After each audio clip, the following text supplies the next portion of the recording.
ఇప్పుడు పాలు ఇవ్వట్లేదు. నేను సోమయాగం చెయ్యాలి అంటే బాగా పాలిచ్చే ఆవు కావాలి.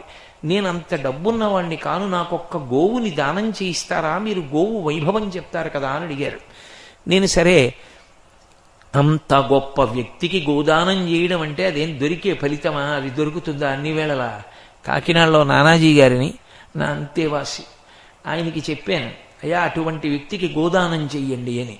ఆయన వచ్చి ఆయన ఎవరింటా భోజనం కూడా చెయ్యడు. పొయ్యి మీద కానీ కట్టెల మీద కానీ వండితే ఆయన తినడం, కుంపటి మీద మాత్రమే వండుకు తింటాడు.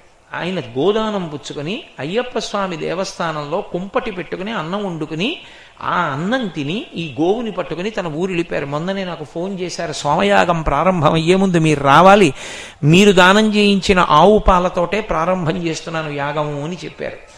అందుకని ఒక గోవుని తెచ్చుకుని యాగం మొదలు పెడతారు. కామధేనువుని తీసుకెళ్ళాడు నన్ను అడిగి వరుణుడు. ఇప్పుడు అది పాతాళ లోకంలో ఉంది, వరుణుడు యజ్ఞం చేస్తున్నాడు. అటువంటి యజ్ఞం దగ్గర ఉంది. ఆ యజ్ఞం పూర్తయికనే కానీ కామధేనువు రాదు. ఆ కామధేనువు యొక్క పిల్ల నందిని అనబడేటటువంటి ధేనువు నా ఆశ్రమంలో ఉంది. స్వాహాకార వషట్కారములు దాని వల్లనే జరుగుతున్నాయి. స్వాహాకార వషట్కారములు అంటారు. ఒక గోవు యొక్క ప్రధాన ప్రయోజనం ఏమి